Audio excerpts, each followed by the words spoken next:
Hey, Jen, how are you? Hey, JT Grace, how are you? The Jenns are here again. We are back. So this is our second one of these, where we've already mapped out a whole month's worth. Yes, we have. Because what else are we going to do right now? Which we will get to. This is kind of the theme of our topic and our discussion today. But yes, we have a whole month's worth of these planned for you, and who knows how much further that will go. But I feel like we had a really good response from last time. So today we have a very dear friend of both of ours, who I'm going to add as a surprise into the screen. Yes! Hello! Eduardo entrance. Sing. Yes. Welcome. Yeah, welcome. How are you doing today? You know, I just like a deep exhale.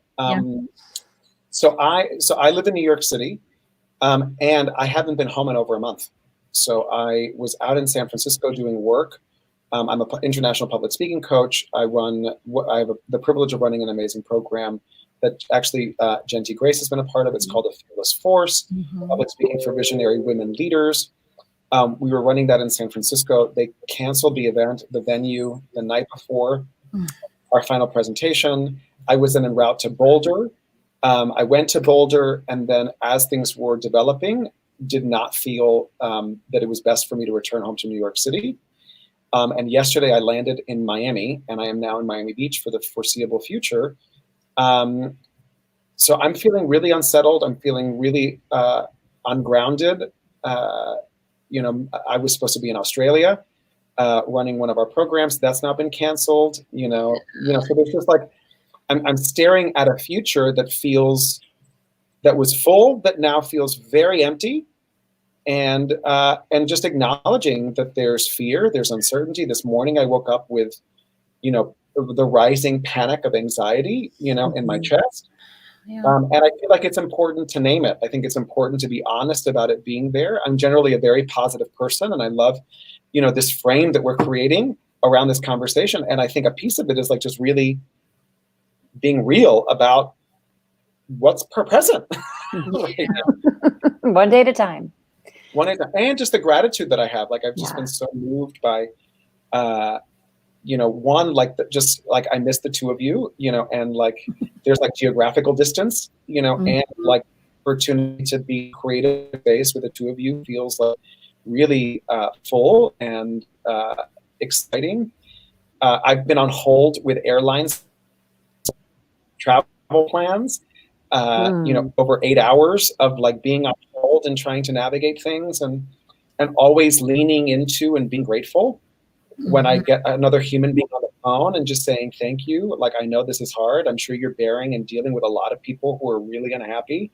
And I just wanted to start this conversation by expressing my gratitude for you. I was at Trader Joe's yesterday for, it took like 20 minutes, 30 minutes to get into the Trader Joe's because they're only allowing 25 people into the Trader Joe's at a time in Miami Beach.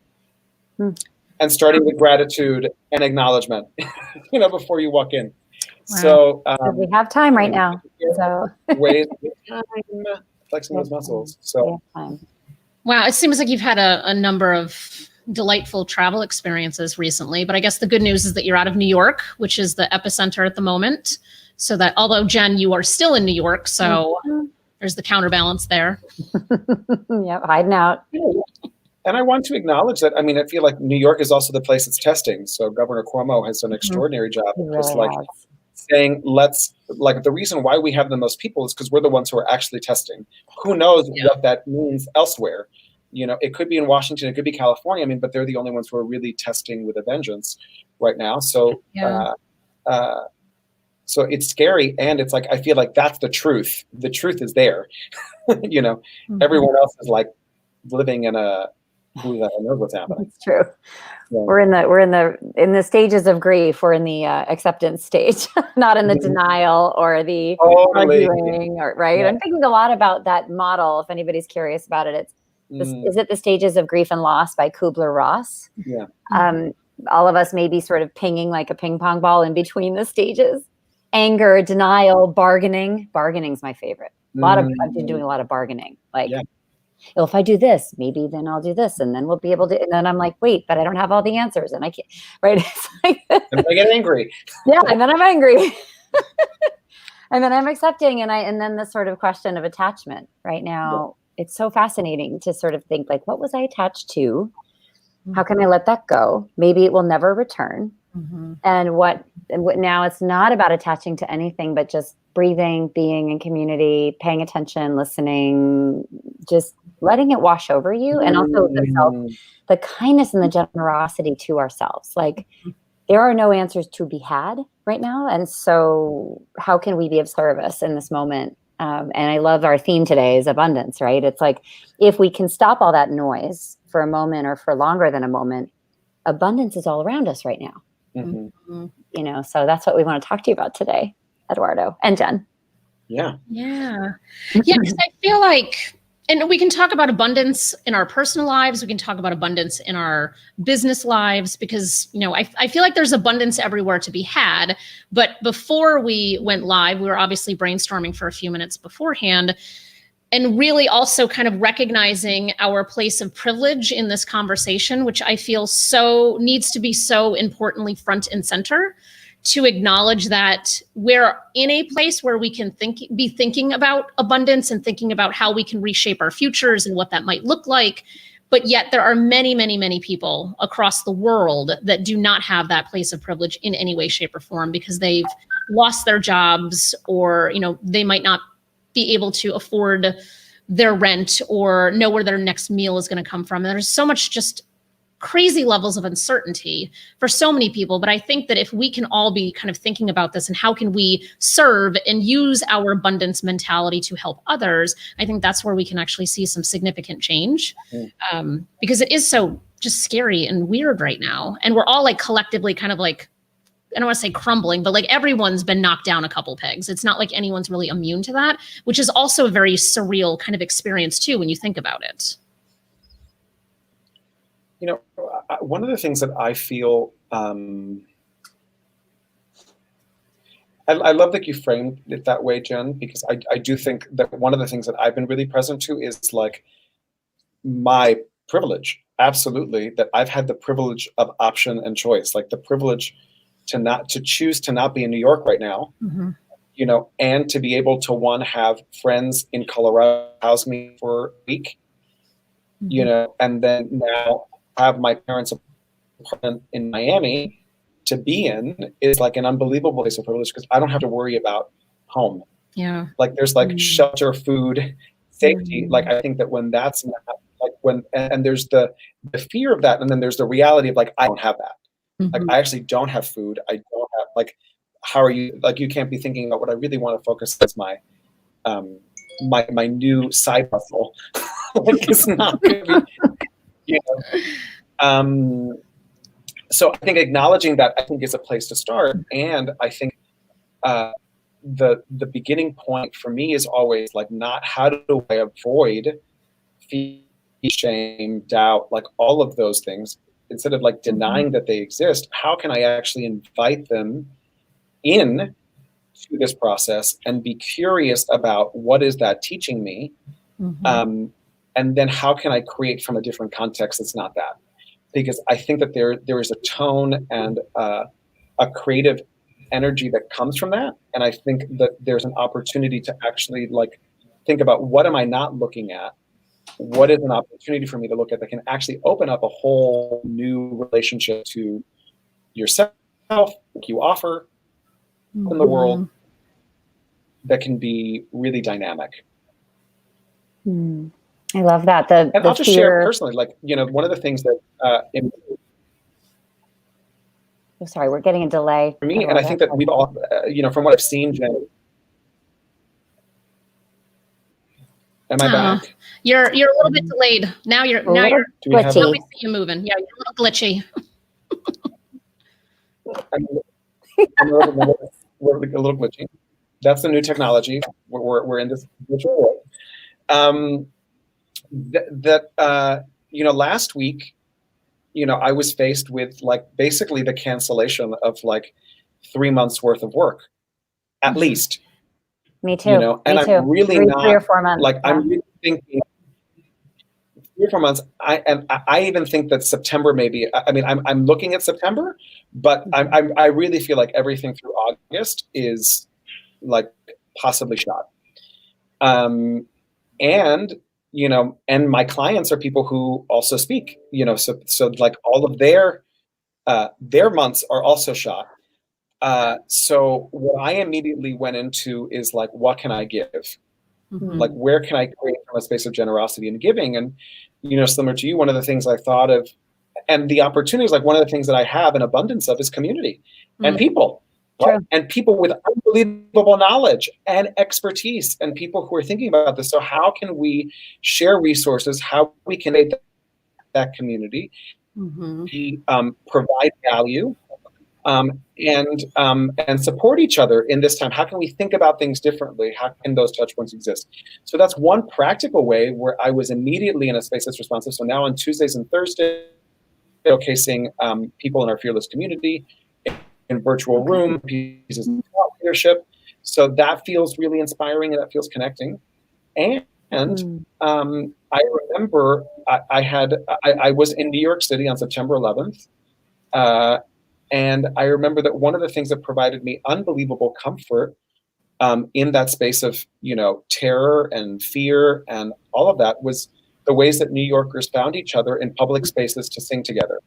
And I remember being in Greenwich Village in Washington Square Park, surrounded by people holding each other and singing for hours. And last Friday, I hosted my first big gay sing-along where we had over 100 people in a chat. There were like parents with their children. There were people drinking wine, and we sang together. We sang Don't Stop Believin'. We sang A Part of Your World. We sang New York, New York. We did a virtual kick line. It was like this. Oh no. The glitch. The glitch. Uh-oh. Yeah, right at the peak. I know. The dance party. Give us more. Liz. So anyway, so that was really Oh,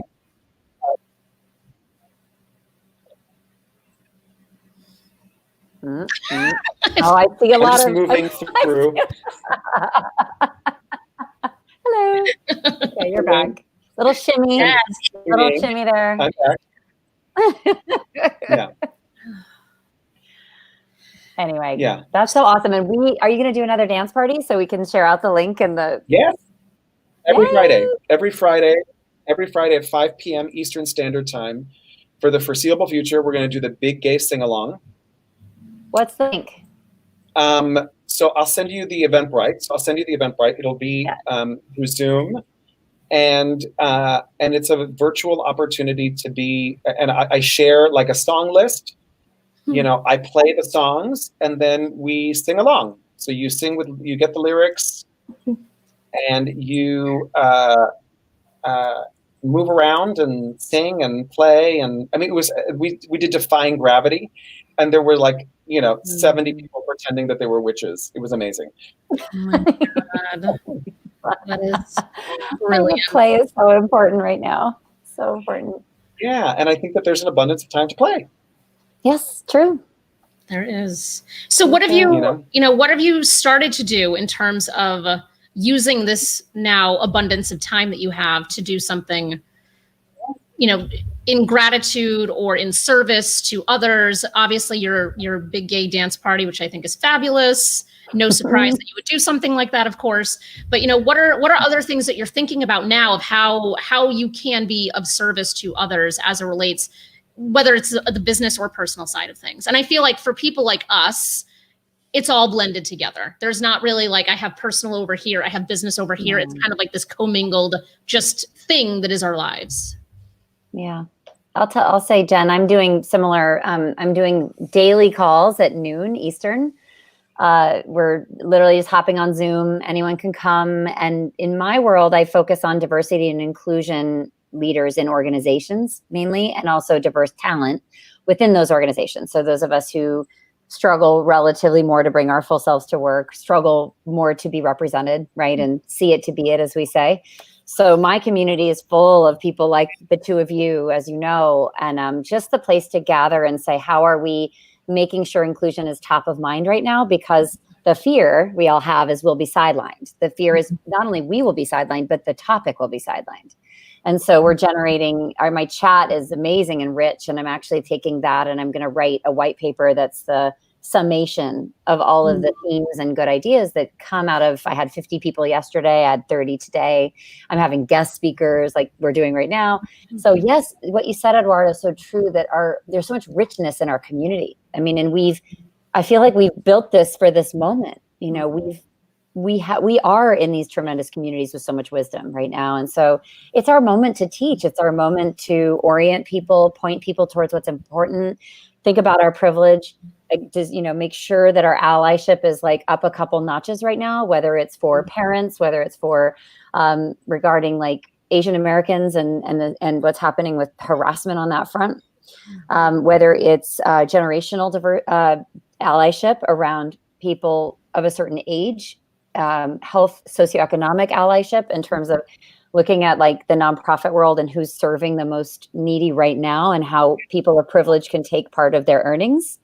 And this is a moment to really allocate that smartly. So all of those things are coming up, and I'm learning a lot. I'm receiving lots of calls to action. I'm recognizing my abundance through the process. So I'll share the link to these in the show notes too. And in case anybody in your community of authors and LGBTQIA folks and allies, Jenn wants to join in too. But Absolutely. What's happening in organizations right now is really important. Like what companies do right now really matters. They have a lot of privilege. You talk about privilege, and those people who work in those communities have that paycheck every 2 weeks. So that is like tremendous right now compared to the three of us, where we're like, our revenue just went off a cliff. And we're literally staring into the abyss of being like, I mean, I have a whole team of people, right? Eduardo, I don't know how big your organization is, but I can't meet my payroll if that income's not coming in. And I know a lot of business owners, Jenn, in your community, like are on here, and we're in a sort of unique level of pain right now, particularly if we've scaled beyond ourselves. If you're a solopreneur or you happen to be partnered with somebody who has some economic stability, you can kind of ride it out. I know I'm a breadwinner for my family. I live in the most expensive city in the US and the most infected. So anyway, I just and yet I try to not let the fear overtake me.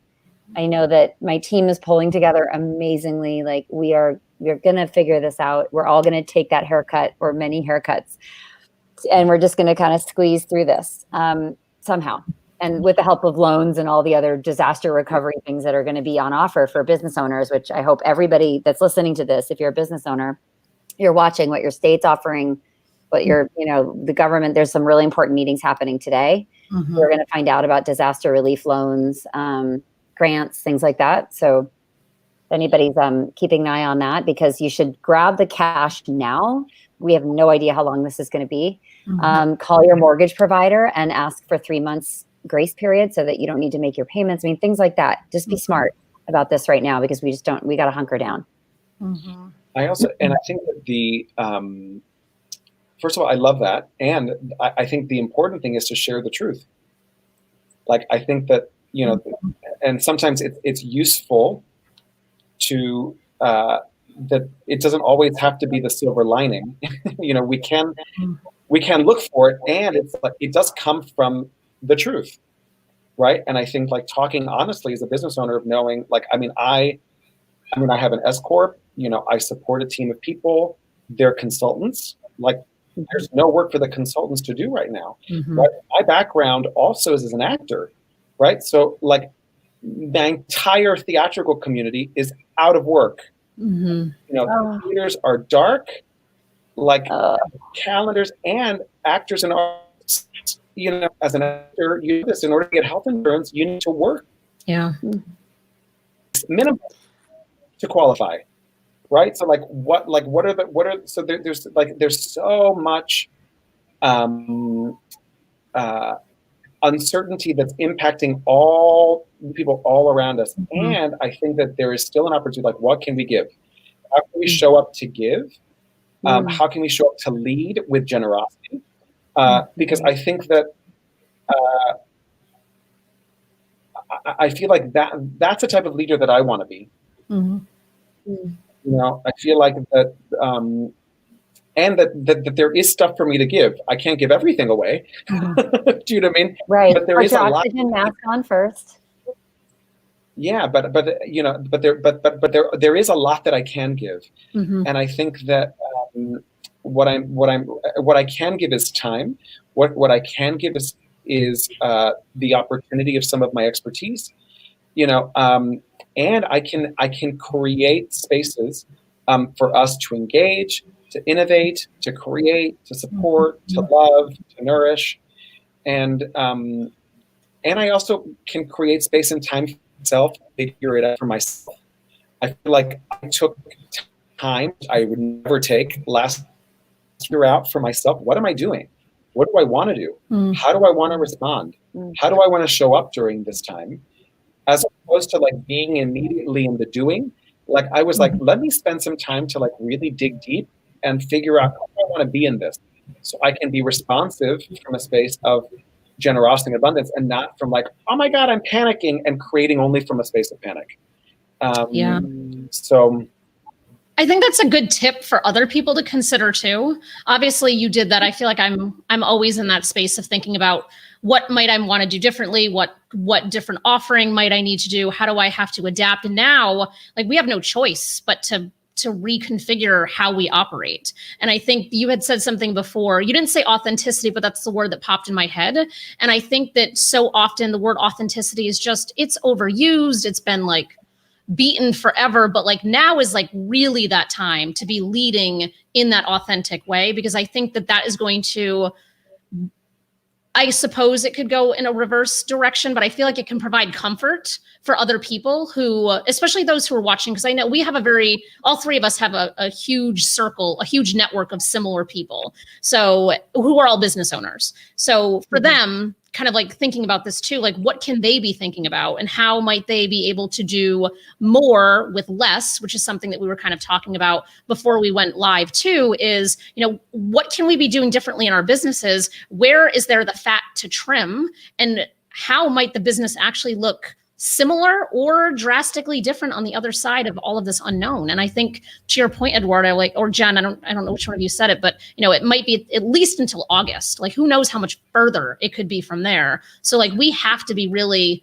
adapting on a day by day, week by week basis for the foreseeable future. And I think it's the businesses that aren't adapting or not quick to adapt are going to be the ones that are probably impacted even more, is my guess anyway. And I feel like there are two pieces. That one is like, be honest with yourself. Like there's no, like numbers don't lie. Like be really honest. Yeah. Like, and then also be responsive. And I feel like this is also a great time to listen for what is your community calling for, and also trust your instinct. What is your instinct telling you, right? What is your intuition telling you? And start like listening to that and seeing what starts emerging, right? And then being reactive from that space.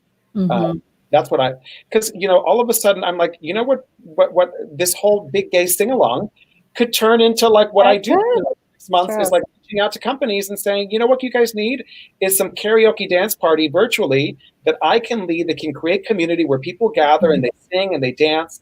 And it's a great time. Because what you need to do is create community in this moment right now. What people may not be looking for is, you know, I want to craft my keynote.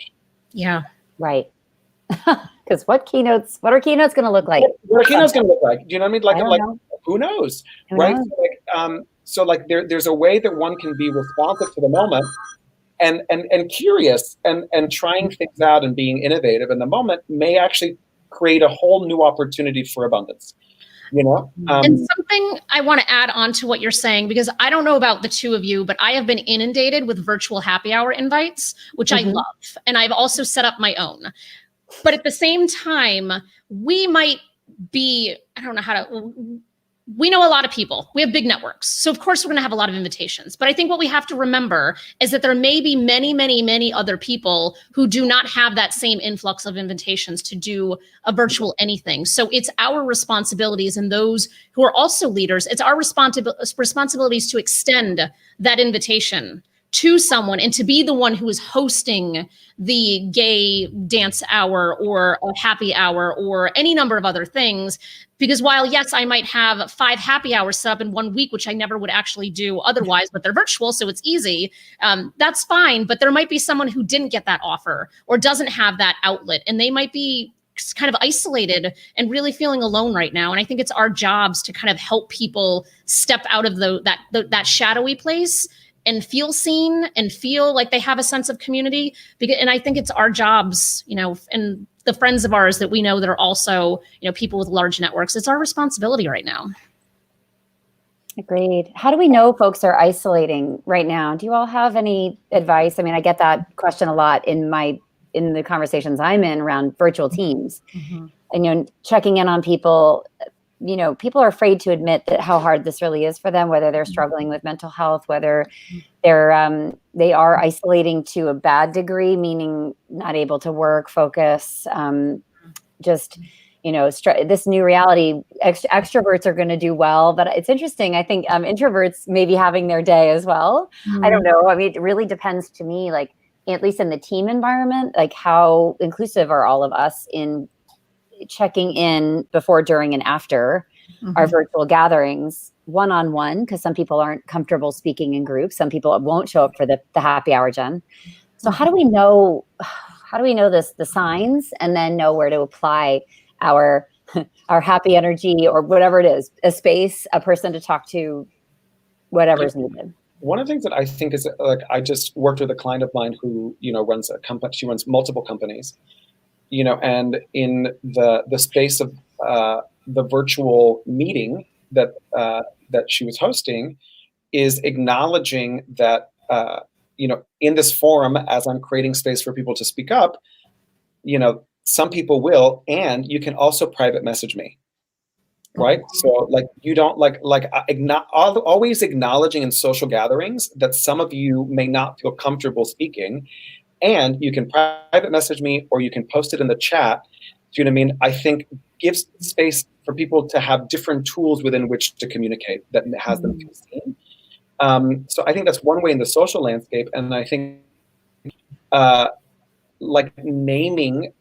continuing to name that not everyone thrives in this environment, and that people are having a hard time, gives people permission to be with their feelings about it.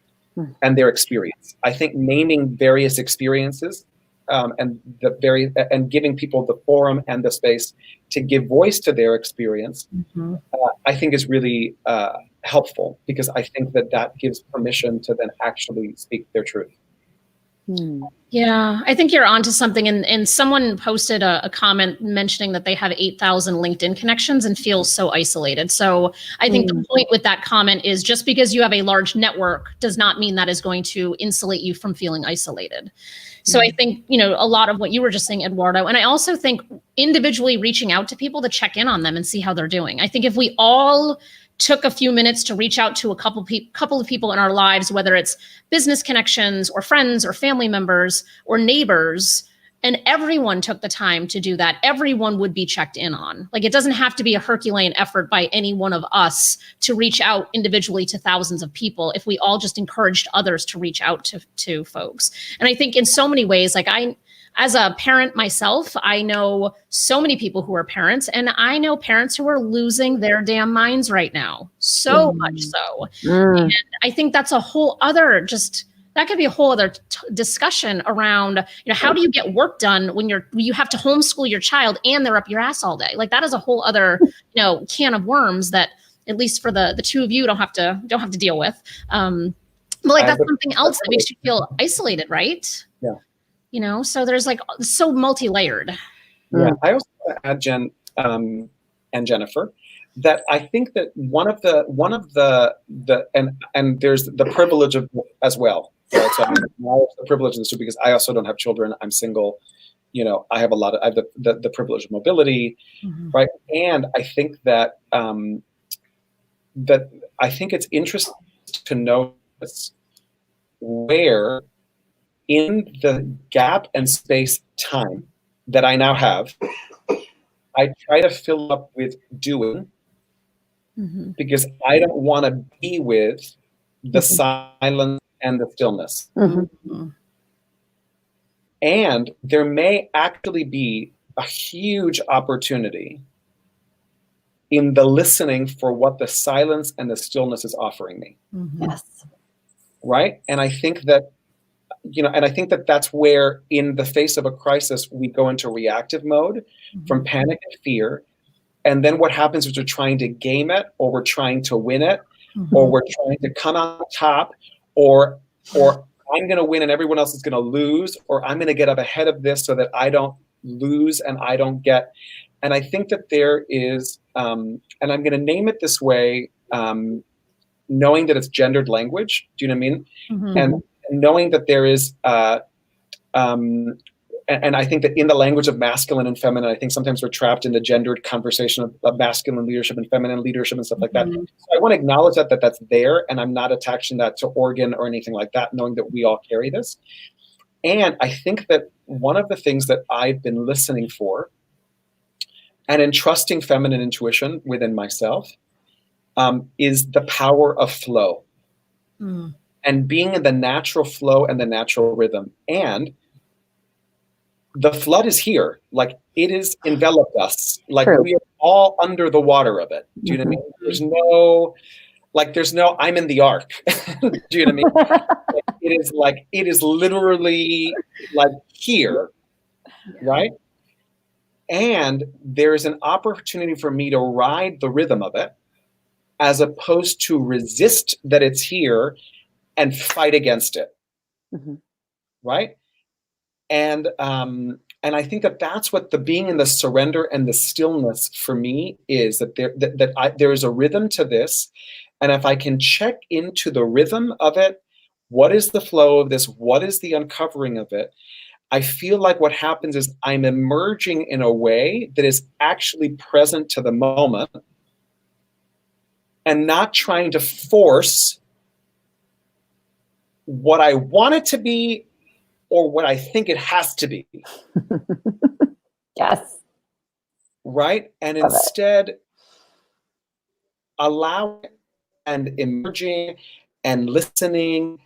And I think aligning, like, it is not a solitary float, it is a collective float. Like, there is a floating that's happening. Like, I have a raft, and you have a raft, and we have a raft, and the ark is not a solitary one, but it's a fucking fleet of human beings, floating, a fleet of floating humans together, that I think will have us collectively rise. That is what I'm listening for. Right? And I'm just so honored to be on that fleet with the two of you. Oh, us too. Yeah. That's incredible. I love that metaphor. In flow, letting go of attachment, being present, listening for the abundance, giving back, not letting scarcity take over us, but just, we don't have answers right now, just being gentle with ourselves, and that's enough. That is enough, and we can't see a day ahead or a week ahead. Like, we can't, and none of us can. But I think our job right now is to be with this. And I think, honestly, that's such a great skill in life. And we sort of talked about that, like, before the crisis, right? It was the stillness, the mindfulness, right? Many people have mindfulness practices, which is basically taking yourself out of the crazy rushing river of life and just be still.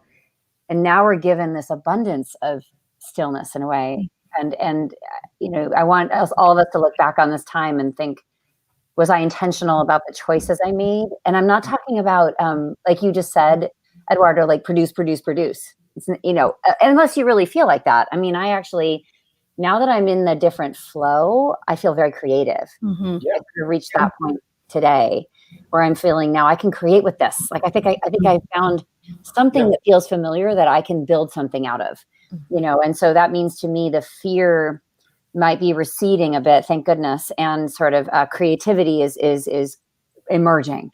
Mm-hmm. And so, you know, that I think this, just pay attention to this stuff. There's no like right answer.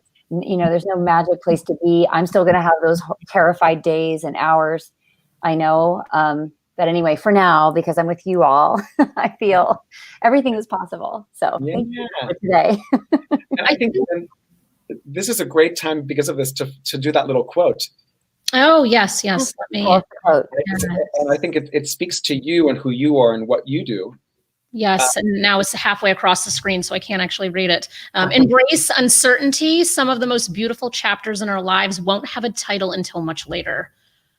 Like, what a beautiful quote in so many ways, because I think that we don't know. Everything is just unknown right now. And one of the things, as you were both talking about mindfulness, is something that I was just thinking about, is if you don't already have a meditation practice of some kind or some mindfulness practice, now's a great time to get one up and running, because I feel like I've had a number of phone calls with people and their businesses are imploding or they're losing their minds for any number of reasons. And I feel like, I honestly think it's my meditative practice that has kept me somewhat level-headed. It's not to say, like Jen, you were just saying, like there's always going to be that day or that hour where you're panicked and you don't know what to do with yourself. But I feel like for me, at least being able to ground myself in that practice that I've had for a number of years at this point has really, I think, kept me sane. And you know, I think that's what we all need right now, is something to keep our sanity. And I highly recommend Headspace. It's an app. I've been listening to their for the past, like, I don't know how many, even before this thing happened, I'm managing stress. So isn't that helpful? You know, and I resist the hell out of it. I hate it. I'm like, ew, 10 minutes. Oh, no. Want to, you know, and like it's really helpful. So it's not all like traipsing through the field with rainbows and unicorns and berries, you know. And I think that, but acknowledging that, I think that the practices that we have that can continue to bring us to the present moment and be present to what we have, you know, not in a conversation for what I don't have, but in this moment, what do I have? What can I be grateful for?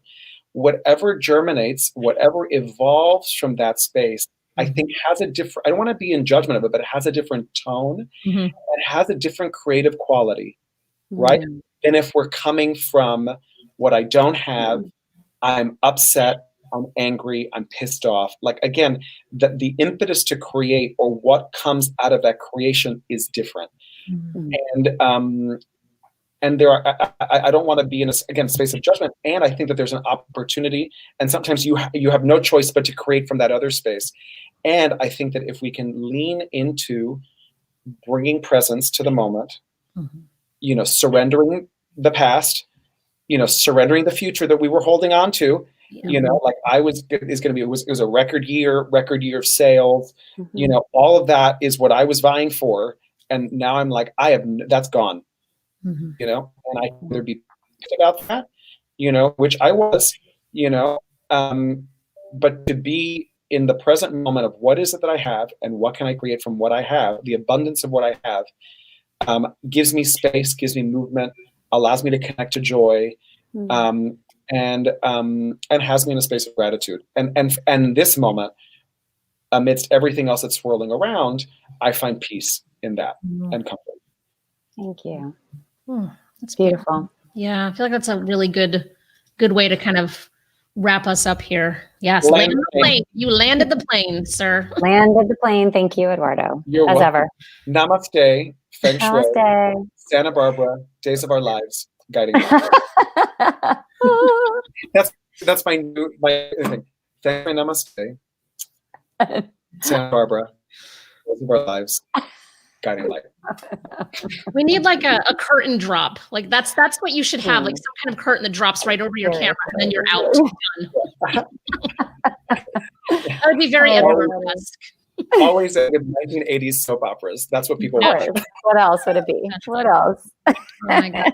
Yeah. So a quick plug for Eduardo and what he does. If you are just enjoying his energy right now, of course, you know, who knows how long it's going to be before your next Fearless Force reunites in the Fearless Women cohort. I'm saying September 20. I'm out of town. But I'm holding space for September 2020 in New York. I think that's beautiful. Okay. I love it.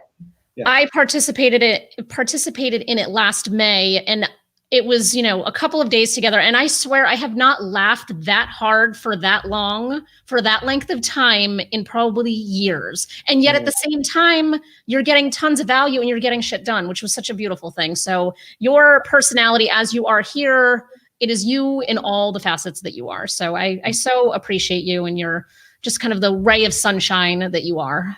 Okay. Thank you. Totally. I just shared your, in the comments, I just shared your link. Eduardo, Fearless Communicators. Yeah. And if people feel compelled, they can go to my website, they can sign up. It's called 10 Simple Backstage Tips to Go from a Speaker to a Star. And it's a PDF that, if you're looking to manage your own fear and anxiety around speaking, that's a beautiful tool. You can have it. Many of you are going to be doing things virtually. You're going to be hosting meetings virtually. There's no such thing as private speaking. All speaking is public speaking, right? And now all speaking is virtual speaking. So you're going to be in a space of communication. And I think that just trust your authenticity, trust who you are, and continue to surrender into that as you give voice to who you are without apology. And I'm so grateful for the ways in which the two of you are that. And just so honored to be in community with the two of you. And who knows, maybe we'll do our own NGLCC virtual. Right? We'll do it virtually, where we can gather as queer business owners together. So anyway, thank you both. Thank you both. Thank you. See you across many miles. Thanks for everybody for joining us. Yes. Absolutely. Bye. Bye.